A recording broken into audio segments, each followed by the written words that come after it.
All right, so Tyson here's had some occipital headaches, which basically what happens, you get these little muscles back here in the back of your head that grab onto the occipital nerve, and that pain can shoot up around almost to the eyeball, sometimes into the eyeball.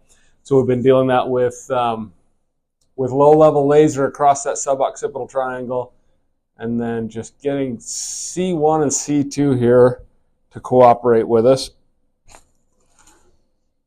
Just like that.